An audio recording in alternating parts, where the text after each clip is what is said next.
Greetings, friends. We have got a special treat for you here today on Zen.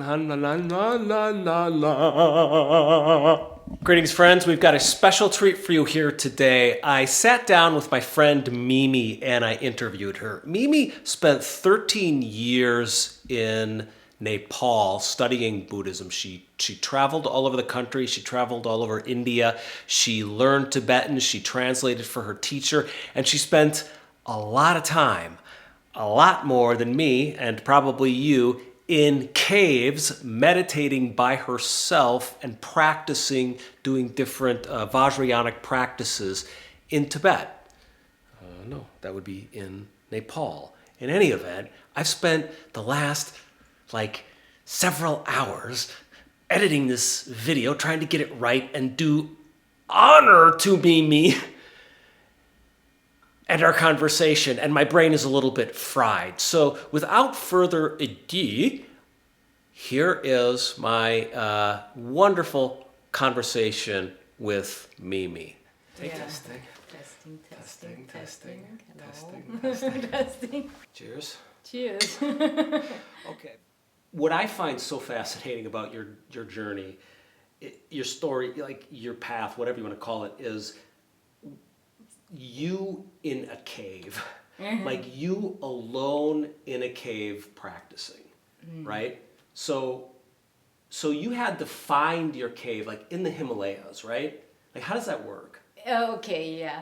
It's I know it sounds totally unusual from a Western perspective, but you have to keep in mind that there's actually a whole tradition, 1,000-year-old or older tradition of yogis living in this kind of circumstances. Right.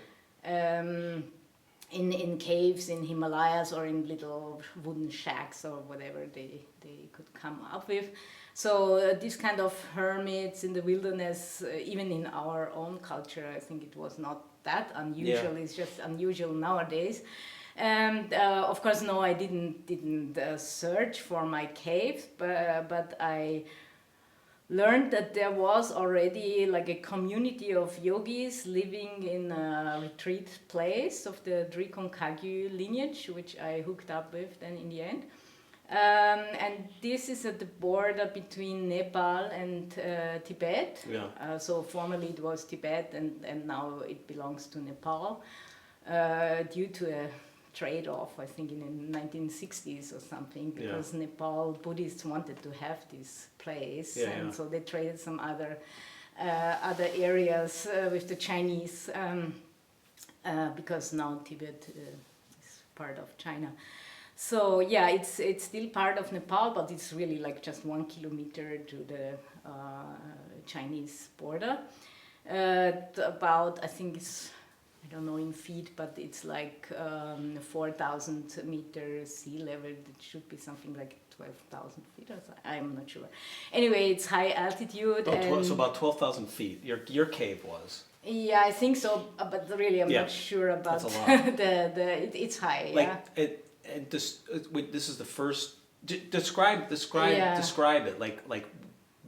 You come with your food and what next? So there's a community of yogis living there, usually I think 30, 40 something, and they live all spread over the whole mountain. So to go from one cave to the other, it would take you days because it's quite spread out. Right.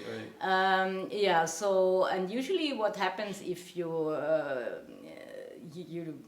normally you just don't show up there. Probably they would accept you even if you did so, but usually you have some connection already with the lineage and they know you're coming, or maybe they don't. They will give you a cave, one of the caves that are, or caves or huts that are still left. Yeah. That are not already occupied, which means that are usually the ones that are not so good. Oh, right. This is the problem because, because of course the other yogis who are already there took the best what they could get, which means a cave that is not completely immersed in water or isn't prone to avalanches in the winter or to stone fall from above and so on. So it doesn't mean they're in any way luxurious. It just means they're better than what is left over. Right. And this is a little bit the problem for a beginner. Although I must say the yogis really tried their best to help me out as much as they could. Usually, people who go up there. They are not beginners, so they already have experience. So then what you're doing is basically you do your assigned practice as it is customary in the Tibetan tradition. It's you could call it a curriculum that of a series of exercises, of practices. Where you usually have to complete 100,000 of each exercise, whether it's a mantra or a prayer or prostrations or some yogic exercises. Right. Some of them are also 400,000 or even more, 1.2 million and so on. This depends also on you and your teacher and what your preferences are. But usually you kind of complete one set after the other, and in between you would meet with your teacher and tell him or her what happened and how you're doing, and get some further instructions, and then you get your next set of a little bit like koans. You get one after the other. So you're so it's very different than Zen. Like you're there, you're doing your prostrations, you're doing your mantras. Are you doing like sitting practice, meditation? Yeah, it really depends on your level, but of course the day usually starts with a few offerings. So you have these water bowl offerings. So these are empty here, but so if that was my shrine, so I would fill them with water in the morning, and on special days I would fill them with saffron water if I have some, and light a butter lamp.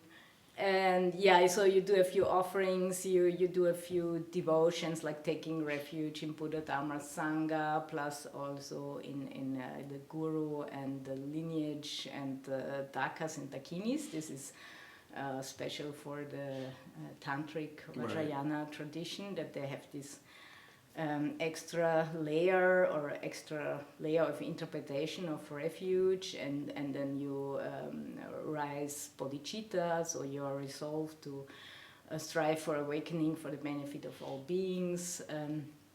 So it's a little bit like a workout. You start with simple movements and loosen up a little bit, and then when you get into it, then it becomes more and more meditative. So even if you're doing mantras at the end of the session, usually you're doing 4 sessions a day, so 4 blocks. It's very similar to Sesshin in that respect. And so at the end of each session, you would dissolve the whole visualization that you build up in your mind into yourself, and then rest in emptiness, which is the same as in Zazen. So what do you mean? So you would do visualizations, and these are your guru or your teacher has asked you to visualize certain deities? Yes. Okay. Yes.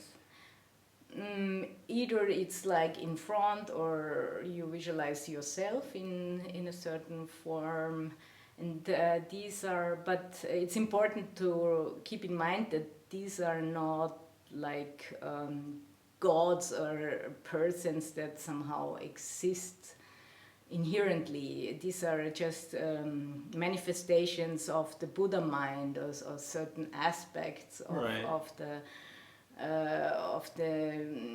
infinite display of enlightened qualities, and you just kind of zoom in on certain ones. So some deities have a more wrathful display, and some deities have a more peaceful demeanor, but this is meant for as a upaya, as a skillful means for you, what you need to focus on, or what you wish to focus on in your practice. So of course usually you just follow the traditional curriculum that is transmitted to you through your guru. But of course, later on, when you become more familiar also with the tradition, you can also include your own practices. For example, if you feel like you need to focus more on love and compassion. Maybe you do some extra Tonglen practices, and or also a little bit shamanic in a way, like offering smoke for hungry spirits in the environment, because when you're living in such a rustic environment like the Himalayas, it becomes very, very tangible that you're not alone here, and that there are all kinds of forces. You don't have to personify them into demons and ghosts and so on, but there are energies all around the place. So yeah, at some point when I was getting firewood, I lost one of my rings. I have some kind of ritual rings with a symbolic meaning. Anyway, so I was wearing these rings, but as I was getting thinner and thinner, so thin you cannot imagine how thin I was anymore, like at least 20 kilos less than now. Wow. Anyway. Because you weren't eating enough, obviously. I had enough to eat, but I had constant diarrhea. I think I never really adapted well to the altitude. Yeah. And then when you're not really well adapted to the altitude, then all kinds of endocrinal and other digestive processes, they don't work so well anymore. Yeah. So the first things usually that happens to people when they go in high altitude, they start farting like crazy. Really? I didn't know that. Yeah, and so for some it never really stops. Anyway, I got very thin, so I lost this ring from my finger when I threw the firewood into a corner behind my cave or house. I was staying there. And I was looking, I noticed it immediately, and I started looking everywhere but there was all this gravel and rocks and little crevices and plus all the firewood on top. It was like really the literal needle in a haystack. Right. I couldn't find it, and then I just gave up at some point, and then some weeks went by, and then I did some kind of ritual feast offering at the full moon day, and at the end of that feast offering I kind of made a humble request. Wouldn't even call it a prayer, but it was more like a suggestion to the deities that I know I shouldn't be so attached to this ring, and who cares anyway, it's all material, but if it would be possible to find that again, it would make me really happy. And so I kind of sent that aspiration out into the universe. You get a little bit weird like that. You are constantly like in communication with everything, be it deities or local spirits or everything. Or maybe it's just me, but I think it's quite common to do. Anyway, yes. So. Next morning I went out after my morning session. Weather was nice, sun was shining. I was happy to have finished my morning session. It's the longest session, is usually like maybe almost 4 hours, and then it's like a real workout, and you're tired, plus you didn't sleep much probably the night before. So sun is shining, I want to go out and really relax in the sun and eat leftovers from yesterday's feast offering, some really nice meal I prepared. But I was stumbling outside. I stumbled over a little stone or rock or whatever, and I hurt my calf. Is that a calf? Shin. Yeah. I hurt my shin rather badly, and I mean not that badly, but it hurt a lot, and I felt like really cursing. And so I kind of half jokingly cursed and said to the local spirits, now first you took my ring and now you're also taking all my offering, and so what's that? And you don't have any gratitude or what? So you're yelling at the local kind of gods. Scolding them or yelling at them, or fair kind of just venting my pain. And suddenly I had this intuition that to lift that stone, I stumbled over. It was like a piece of rock, like a football size, or maybe a little bit bigger. And then it really went like a flash of lightning through my mind. Lift that rock. And, what's that? And I lifted the rock, and there was my ring. I clearly saw it when I threw the firewood, that flung it over on the stack of wood, and but now it suddenly was under that piece of rock. So yeah. Did you offer extra thanks to the gods? Oh yes, definitely, yeah. But I was really shocked because I'm not usually so much into esoteric or magical stuff. Right. More like if I do it, it's more like in a joking way, right. like playing with the energies, but not like I believe that like there are literally some little goblins that carry right. rings from one place to another. But that came pretty close. So that was the story. Yeah. So the basic idea is that there is the essence of everything, which is emptiness, without any form. You can't say anything about it. It's just without any qualities and without any inherent features or existence. And but at the same time, this basic, you could call it a basic being or basic energy, but that would already be probably saying too much. But just in order to make the connection, from this basic state radiate all kinds of energies out. So like they always liken it to a crystal that radiates out the 5 spectrums or 7 or whatever spectral colors of right. light. From the one white light, all these different colors radiate forth without being any different from the white light. It's just like a special frequency that they... and there's the emptiness, there's Dharmakaya, which is like no qualities, no anything, but coming from that, radiating, emanating. It almost sounds like Plato's good, but anyways, emanating from that. Yeah, but at the same time, it's not apart from that. Right, so okay, everything right. in its essence is always the 3 kayas all together. Right. It's nothing, not just one after the other. It's right. just for to make it more clear. So yeah, and so the basic, the essence of everything is emptiness, but this emptiness manifests as form. So this is Heart Sutra, basic Mahayana Buddhism. But this form has 2 kinds of levels, you could say. Yeah, one is the level of materialized form, like flesh and bones and stones and crystals and whatever, and the other would be like an intermediate level of non-material vibration, like sound and light. Right. Okay. And colors, because light and colors is the same anyway. Right. Yeah. So and that's that helps us to kind of reframe this whole thing with the deities. Otherwise, it looks very outlandish or weird or so on, but it totally makes sense if you kind of think of a Buddhist cosmology or the Buddhist worldview of the universe, how that is a display of emptiness as form. Right. And that every form is in its essence and emptiness, but without those 2 qualities being separate from each other. Right. You could maybe liken it to this particle wave thing. Yeah. Right. It always remains the same. It's not like radiating out doesn't mean that it stops being empty and now it's suddenly form and then it's form and it goes back to being empty, but it's all 3 things at the same time. At the same time, yeah. And then there's this intermediate level of vibration of sound and light.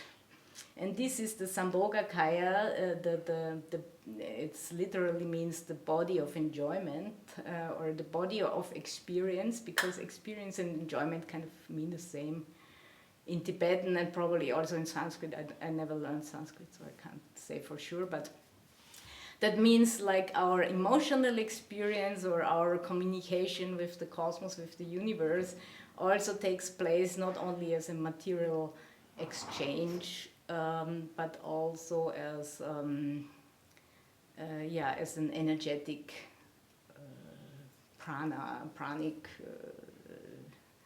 experience, and that's the kind of the home of the deities. That's where they exist, so to say, although they don't exist in any inherent way, like nor do we, for that matter. Okay. So that's the basic idea, that you also include that level of experience. Right. So when you're when you're chanting to the deities, like what is the inner? I mean, how does it work? What's the inner process, and then? Yeah, the inner process is kind of a way to what do you say, sidestep the rational mind by, for example, if you have a devotional relationship to someone, for example, Roshi, Right. that makes it possible for you to totally relax your conceptual filters. Mm-hmm. If you're in that space with him during sunset, for example, Right. your minds can really merge, because you're no longer kind of having this screen between you and him, like the Right. social persona that we usually used to also define and defend ourselves from other people. So Right. devotion is really a very easy pathway. For some people, at least, it's much easier than just meditating endlessly, doing zazen or koan practice. Right. Just allowing that to happen, that your mind can merge with the mind of the guru, or the mind of the deity is the same. Yeah. Oh, okay. Yeah, it's everything in Vajrayana and Tantric Buddhism has to be understood is upaya, is just skillful means. Uh-huh. You have to be very careful not to frame it as anything substantial. I find it extremely skillful how this tradition, means all these past generations of awakened, or at least decently awakened masters have kind of designed these practices, because they are very well adapted to the human mind, Right. how the way how the mind works, and also to the classical kind of hang-ups with attachment Right. and aggression and ignorance. So there are special exercises tackle special issues. For example, it's very obvious that doing prostration will probably trigger your pride and humiliation issues. Right. And it's not the point to humiliate you. It's more just to bring all these things up, and for you to work with them, like in psychotherapy or something. Yeah. So how do you? So you're doing 100,000 bows. Yeah. And these are the full Tibetan ones where you stretch You it all the way. stretch out flat on the ground, and then lift your hands over your head and so on. I mean, it's really old school. Like, this is like... Yeah. I mean, it can be intensely blissful when you get into the flow. There were some hours or days or so on when I couldn't think of anything more blissful than doing that. And it also has a really very deep effect on the whole energetic system, because it's a very flowing movement, Right. and it has this thing of totally merging with the ground and then rising up again. So it's very much like dharma activity. Like intuitively, your body gets it that this is the essence of everything. Like merging into nothingness in the ground and rising up again to your full glory. Also.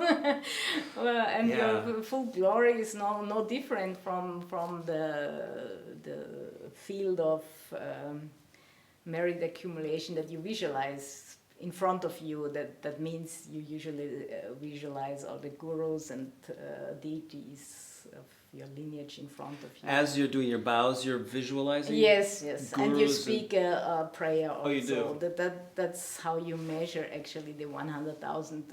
Usually you don't count the prostrations, but you count the prayers. Okay. So the prostrations, they just flow. And sometimes you're slower when you're exhausted, and sometimes you're faster. But you count the prayers with some little rosaries. Oh yeah. Or nowadays they have little electronic devices. You just press Oh one. really? Interesting. Yeah, I mean Tibetans always have really sensible, practical. Yeah. Okay.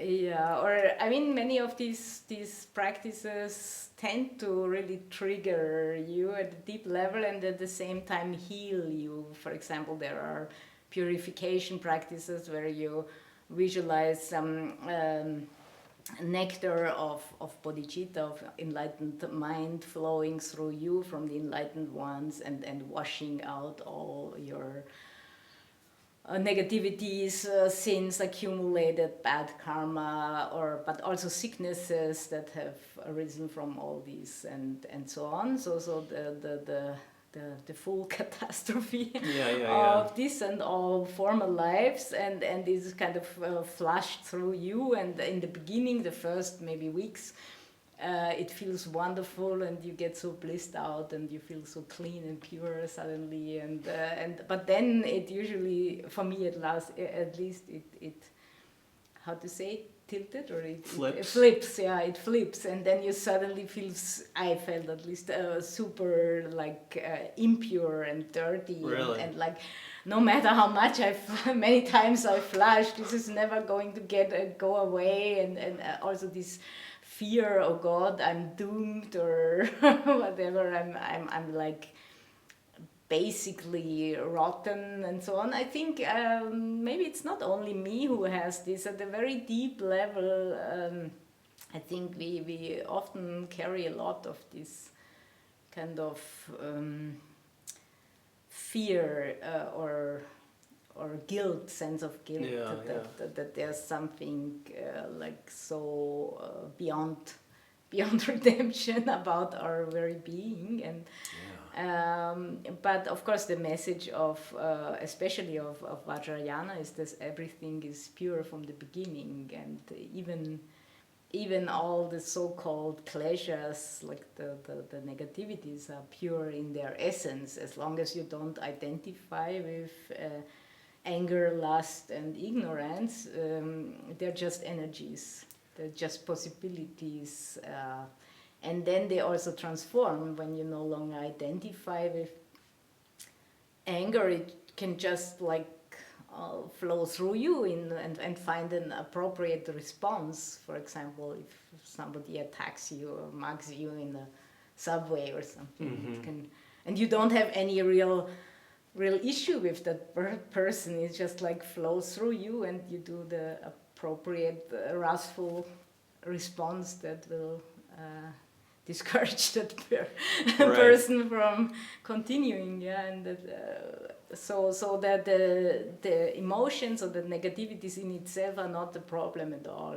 It's just the identification that we have the habit to identify with our attachments. Yeah, first you have to get to know them, to learn how to recognize them, and also to renounce them, of course. Okay. If you have this ingrained habit or addiction to identify with your anger, then you can't directly transform it into blissful energy. Okay, usually there is some basic practice of first renouncing your addictions to your habits, your habitual responses, and try to unlearn them. Right.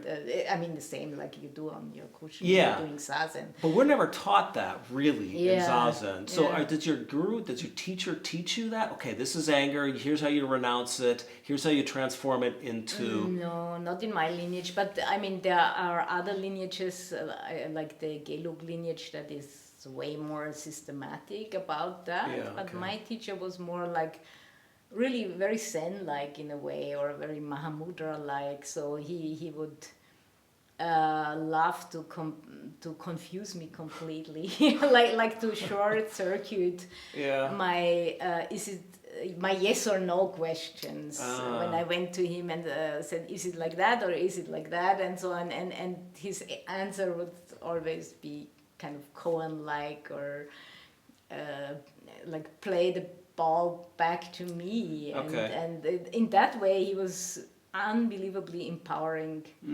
because of constantly confusing me even more. Yeah. Not only me, but also I could see this with others because I often translated interviews. So Yeah. he was like the perfect doctor, surgeon who immediately recognized where the problem lies and then said something that would completely reframe the whole situation. In that way it was very Cohen-like. You expect it's like a ball game and you expect the ball coming from that side, but suddenly he does it the other way, and it forces you to change your habits or your habitual way of looking. And most of all it was just again and again how to say, emphasizing that no matter what was happening, everything was good. Everything was Buddha nature. There was no real mistake or fault in me or nor in others, which doesn't mean that he wouldn't be very very wrathful sometimes. I mean, he never beat me, but sometimes he could be really harsh. But also that was not meant to show me what a rotten being I am. It was just like that what I did was maybe not appropriate. And he made that point pretty clear. But then sometimes I would cry and then come to him and ask for forgiveness or whatever, and was in this whole Christian guilt trip thing, and he looked at me and he couldn't even understand what I was talking about. And then when I explained, and slowly he got it. And he was just laughing. He said, no, it's no problem. Yeah, everything's good, everything's fine. So and I think that was his power, and also the power of other Vajrayana masters I met. Yeah. That they really see you as pure as Buddhas. Everything.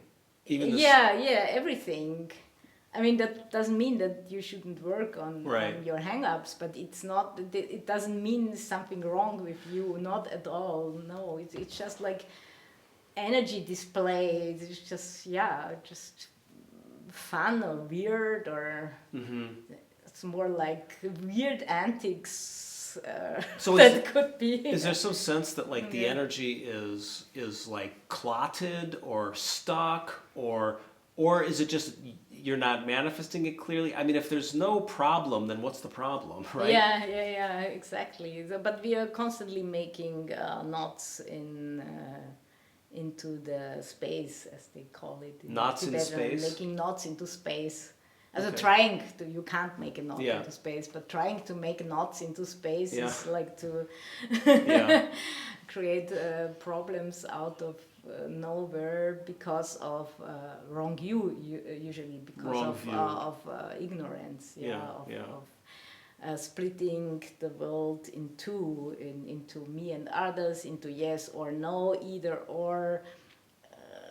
Right. Yeah, it all boils down to this dualistic thinking. And that causes suffering. Mistaken views that lead to mistaken behavior that leads to suffering. Right. Because when you're not in sync with the world and the universe and the energy of the moment, then of course you will hurt yourself. You stub your toe against reality somehow, because you didn't know that there was a table there, and then you just walk there. It's just like some wrong perception. Right.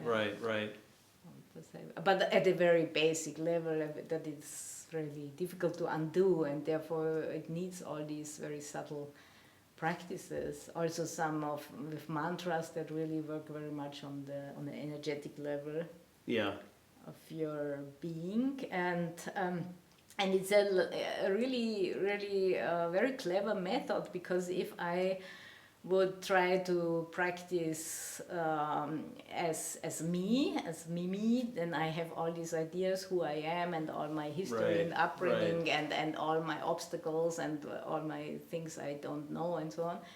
But if I visualize myself as a Buddha or as some form of a Buddha, as a deity, then I can kind of circumvent these problems. Then I can suddenly be powerful and all pervasive and with infinite compassion and so on. So because these qualities are naturally there as a possibility already, it's just my self-view that prevents them from flowing out of me. Yeah? So you're like dissolving your conceptual boundaries. Yeah, or for example, one practice is like where you 100,000 times you offer the universe, or not only the universe, but all universes, and filled with all the riches you could ever imagine. And so that really changed my ideas of I'm small, I don't have nothing, I'm poor, I have nothing to give to this world, and destitute and a loser or failure or something. If you make this, just visualize these infinite offerings all the time, it does something to your sense of self, of course. Like implicitly, it's not, I don't think about changing my sense of self, but after doing these 100,000 offerings, I mean that takes maybe 2 months or something, then you're a different person. Wow.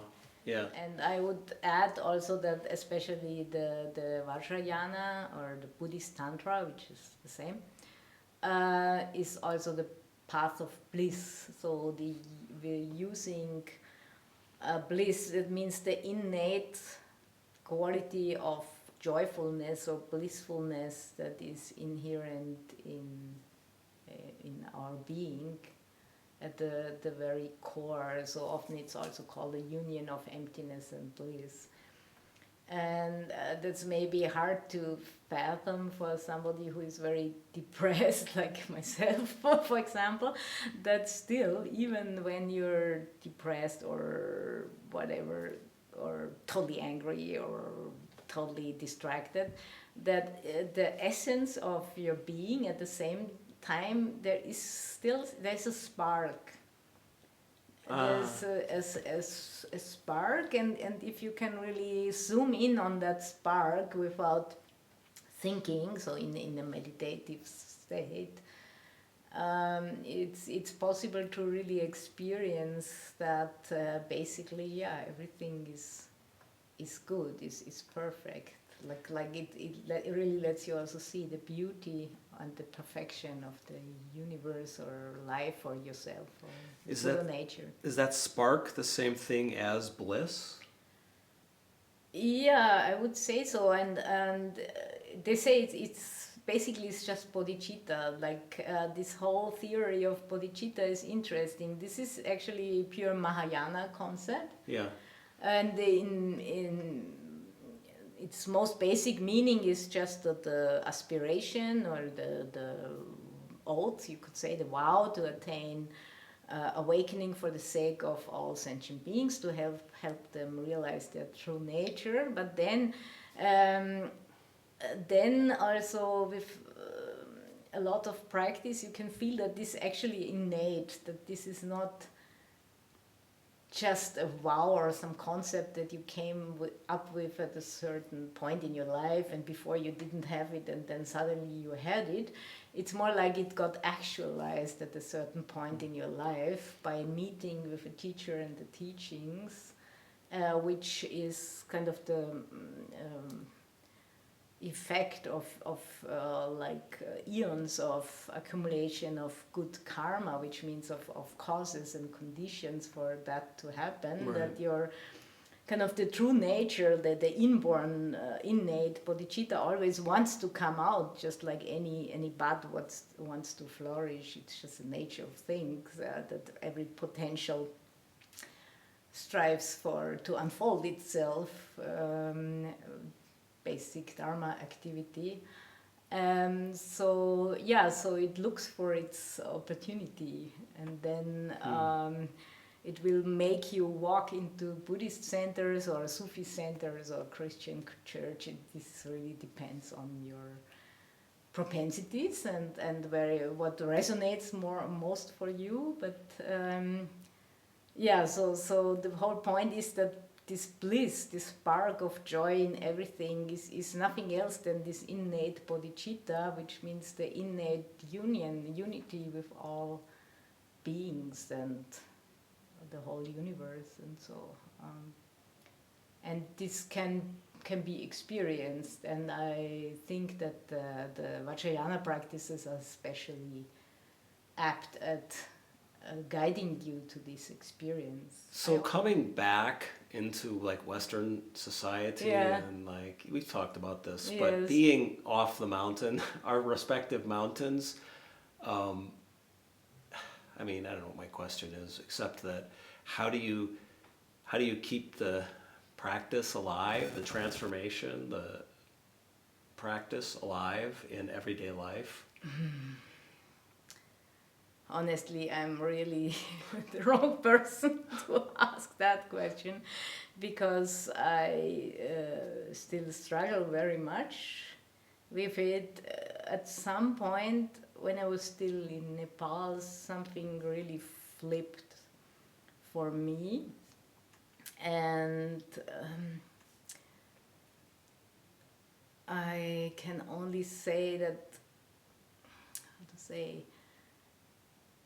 at some level that is always present, although it's often covered up with all kinds of stuff.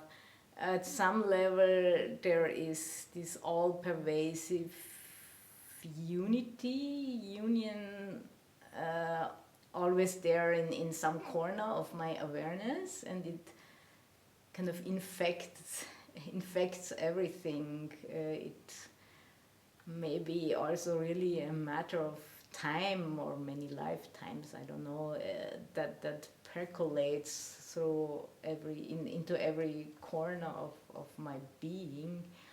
But at some point it was more like a critical mass, no big awakening. I couldn't even say exactly what changed, but something did change, and that also changed my practice in a way that I no longer really feel like feel this urge to engage in practice methods like all these skillful means, but I'm really not sure how to deal with that myself, because sometimes I think it's a mistake and I'm just lazy and wasting my time. But on some level it no longer really feels like the right thing to do. It feels like over restrictive. Right. Narrowing down this broadness or vastness of my experience, and it somehow doesn't feel like clicking anymore so much, although sometimes at points still I feel very happy to do this or that ritual practice. So I'm doing my ritual feast offerings twice a month, and sometimes also 4 times a month, depending on my time. And I still enjoy that very much. It's not like I'm totally not doing that anymore, but I couldn't see myself doing that like 14 hours a day like I used to do it when I was in retreat in these huts and caves in the Himalayas. Plus, I think a real problem is that I got so alienated from normal life. I was living in this thin air of these very subtle and profound perceptions all the time, that I think maybe also my nervous system or my mind got kind of over-refined. Like it was not healthy anymore, because it forced me to keep really far away from normal society, because it was too coarse for me. It felt like painful to have ordinary conversations and small talk, and listen to the news was like an ordeal at some point. And so that led to a situation where I basically lived in two worlds at this, or in a split world. Right. There was the good world of all these very subtle, wonderful bodhicitta vibrations, to use a hippie term. Right. And then there was this other world that became ever more frightening, the more refined my perception. Right. On the other, on that other side grew, and at a certain point it just scared shit out of me. Right. Yeah, just to use a bus or like return to this terrible, horrible world of wars and exploitation and child abuse and violence, and it was just too much to take. But and I think something in me really didn't want to live anymore in that kind of split mindset. I think that seems to be a common problem of yogis. I also found that in old scriptures. So at some point it seemed to simply stop to work for me. I was very attached to this lifestyle and probably would have never left. But then I started to develop severe insomnia with some really bad side effects, and at some point I just couldn't go on, and I was forced to come back to my country, Austria, and it felt really like a rape, and it was brutal to the max. But I should probably have left earlier and in a more kind of continuous way, and it took me many years, if not decades, to digest that experience, and I'm still in the process, I would say, how to really get into a unified practice, a unified experience that also leaves room for even worse to be part of the whole. Right.